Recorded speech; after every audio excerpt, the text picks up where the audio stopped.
Hello বন্ধুরা, আজকে তোমাদের কাছে আমি যেটা নিয়ে এসেছি একদম নর্মাল অ্যান্ড ইজি চিকেনের ঝোল, যেটা আমি করেছি একদম নতুন যারা রান্না শিখছো তাদের জন্য।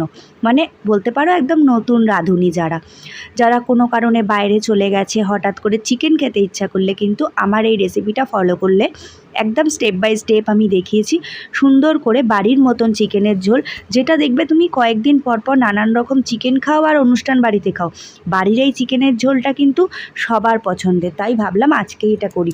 চলো, সকাল হয়ে গেছে, পুকুকে পড়তে বসিয়ে আমি চলে যাব রান্নাঘরে। পুকুর সামনে পরীক্ষা, তাই স্কুলে আর পাঠাচ্ছি না।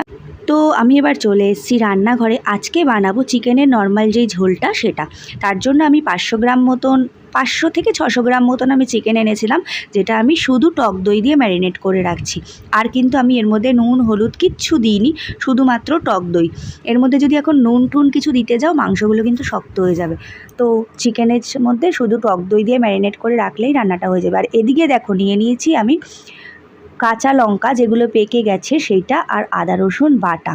এটা আমি শিলে বেটে নিয়েছি। আমার মিক্সিটা খারাপ হয়ে গেছে, দুটো মিক্সি মেশিন, তো দুটো মিক্সার গ্রাইন্ডার দুটোই খারাপ হয়ে গেছে। তো আমার এখন একটা নতুন নিতে হবে। তাই আমি সব মশলা বেশিরভাগ এমনিও আমি শিলনোড়াতেই বেটে নিই। শিলনোড়ার একটা স্বাদ আলাদাই হয় আমাদের কাছে, আর ওটা অত বড় অত মশলা তো লাগে না। তো আমি শিলনোড়াতে বেশি ব্যবহার করি। অকেশন পারপাস বা অনেকটা কিছু বা কাজু বাদাম এই ধরনের কিছু হলে তখন ওই মিক্সিটা মানে মিক্সার গ্রাইন্ডারটা প্রয়োজন পড়ে। তো এখন আপাতত ওইসব কিছু করছি না, এখন কিছু করলেও আমি শিলনোড়াতে বেটেই করছি। তো আমি পেঁয়াজ কুচিয়ে নিচ্ছিলাম। পেঁয়াজ কোচানোর সঙ্গে না তোমাদের একটা কথা শেয়ার করি। পেঁয়াজ কোচানোর সময় আমার বাবার কথা আমার খুব মনে পড়ে, কারণ বাবা এত সুন্দর পেঁয়াজ কোচাতো ছোটো ছোটো করে। আর ঠাকুমা, যে সব সবজি কাটাগুলো যারা আমি ফলো করতাম, ঠাকুমা আর বাবা সবজি দারুণ কাটতো। তো পেঁয়াজ কোচানোর সময় বাবার কথা মনে পড়ছিল, বাবা খুব সুন্দর পেঁয়াজ কাটতো। আমি বাবার মতনই চেষ্টা করি পেঁয়াজগুলো সবসময় ওইভাবে কুচি করার।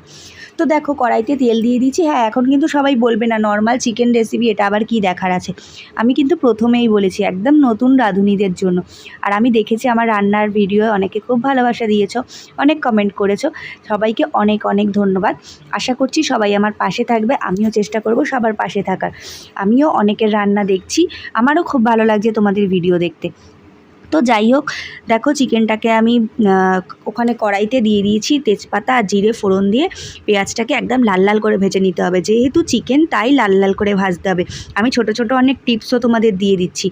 আর যেহেতু চিকেন, এটা লাল লাল করে ভাজতে হবে। মাটনের ক্ষেত্রে কিন্তু পেঁয়াজগুলোকে খুব করে না ভাজলেও চলবে। আর এদিকে মশলা নিয়ে নিয়েছি হলুদ গুঁড়ো, জিরে গুঁড়ো, ধনে গুঁড়ো। ওটার মধ্যে একটু জল মিশিয়ে রাখছি। তারও একটা টিপস আছে, দেখো শুকনো যদি গুঁড়োগুলো কড়াইতে দিয়ে দাও তখন পোড়া লেগে যাওয়ার সম্ভাবনা থাকে, তাই ওটাকে জল দিয়ে গুলে দিলাম। আর ওদিকে আদা রসুন আর কাঁচা লঙ্কা বাটা, লাল কাঁচা লঙ্কা পেকে গেছে যেগুলো, সেগুলো বাটা দিয়েছি। আমরা কোনো শুকনো লঙ্কা এতে ইউজ করিনি বা কালার লঙ্কাও ইউজ করিনি।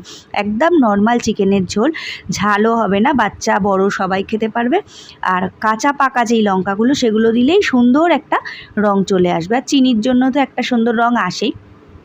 তো মশলাটা আমি দিয়ে দেওয়ার পর টমেটোটা দিয়ে ভালো করে কষিয়ে নেব, টমেটোটা একদম নরম হয়ে যাওয়ার পর্যন্ত।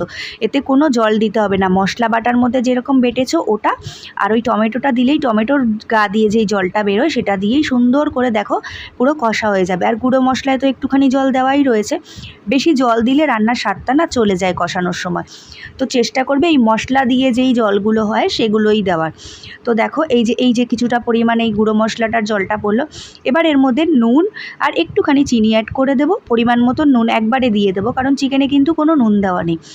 আর চিকেনে দই দিয়ে মাখিয়ে রাখলে চিকেনটা কিন্তু অনেক সফট হয়ে যায়। চিকেনে যদি কোনো সময় তোমাদের ঘরে দই না থাকে, তোমরা পাতিলেবুর রস দিয়েও পারলে 15 মিনিট হলেও চিকেনটাকে ম্যারিনেট করে রাখবে। তাহলে কিন্তু বোনলেস যেই চিকেনের পিসগুলো একদম খেতে ইচ্ছা করে না, সেটা কিন্তু খুব টেস্টি লাগবে, তখন পুরো নরম হয়ে যাবে। চিকেনের ম্যারিনেট করলেই একমাত্র চিকেনটা সুন্দর করে নরম হয়, নইলে তুমি যতই সেদ্ধ করো বোনলেস পিসগুলো কিন্তু ছিবড়ে ছিবড়ে লাগে, খেতে একদমই ভালো লাগে না। এই ভুলটা কিন্তু আমি অনেক আগে করেছি, কিন্তু রান্না করতে করতে ওই যে সবাই রান্নাটা শিখে যায়, রান্না দেখতে দেখতে করতে করতে রান্না কিন্তু অনেক শিখে গেছি। আমি জানি সবাই রান্না করতে অনেকেই ভয় পায়, কিন্তু আমি এইটুকুও গ্যারান্টি দিয়ে বলতে পারি যে যারা রান্নায় আগ্রহ থাকে, করার ইচ্ছে থাকে, তারা কিন্তু মেয়েরা একদম ঝটপট রান্নাটা তাড়াতাড়ি করে শিখে যায়। প্রথম প্রথম ভুল হলো, আমি তো তোমাদের নিজেই স্বীকার করলাম যে আমিও প্রথমে ওই ভুলগুলো করতাম, যার জন্য বোনলেস পিসগুলো শক্ত থাকতো। হ্যাঁ, তোমাদের ঘরে যদি লেবুও না থাকে, তোমরা একটা টমেটো কেটে কুচি করে মেখে রাখলেও চিকেনটা নরম থাকবে।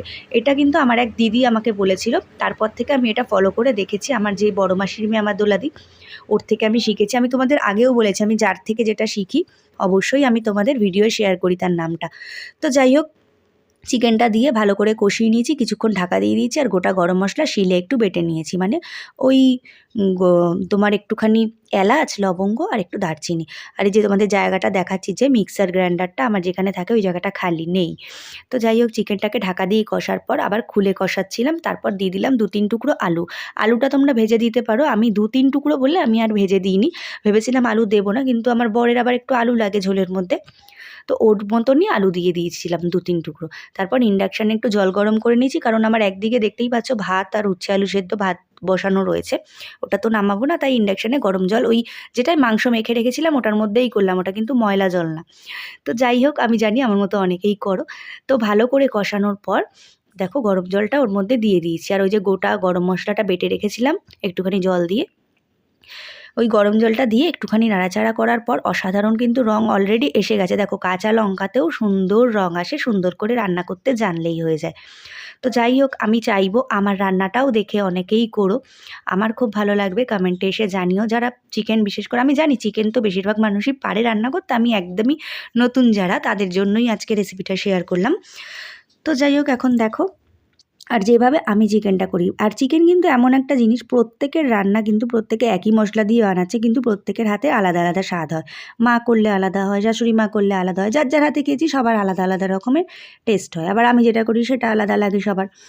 দেখো গরম মশলাটা দিয়ে দিয়েছি, দিয়ে এবার ঢাকা দিয়ে 10 মিনিট রেখে দিলেই কিন্তু আমাদের মাংসের ঝোল টেস্টি টেস্টি রেডি হয়ে যাবে। তোমরা এটাকে কষাও করতে পারতে, অল্প পরিমাণ জল দিলেই এটা কষা কষা হয়ে যেত। আর যদি একটু বেশি, একটু জল তো দিতেই হবে মাংসটা সেদ্ধ হওয়ার জন্য।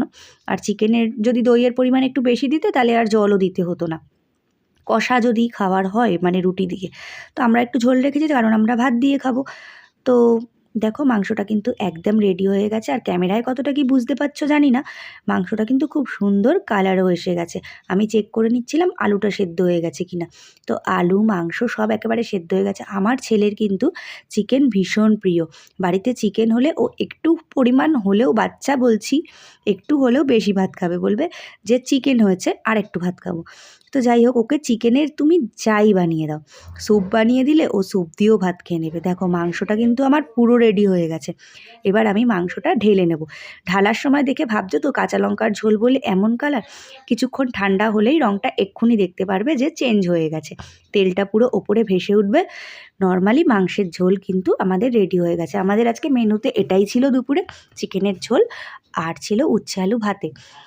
তো তোমাদের কেমন লাগলো অতি অবশ্যই জানিও মাংসের ঝোলের রেসিপিটা। পাশে থেকো, আমার রান্নার ভিডিও অনেকেই দেখছো, আমার খুব ভালো লাগছে, আমিও দেখছি তোমাদের ভিডিও। তো সকলে খুব পাশে থেকো, আর ভিডিওটা ভালো লাগলে একটা লাইক করো, যদি কাউকে শেয়ার করা হয় অবশ্যই বন্ধুদের সাথে শেয়ার করো। দেখতেই পাচ্ছ ভাতের মধ্যে আমি ঢেলে নিচ্ছি মাংসটা, এটা আমার ছেলের জন্য বেড়ে নিচ্ছিলাম। আর সবাই খুব ভালো থেকো, সুস্থ থেকো। আজকের মতন আমি ভিডিওটা এখানেই শেষ করলাম, টাটা।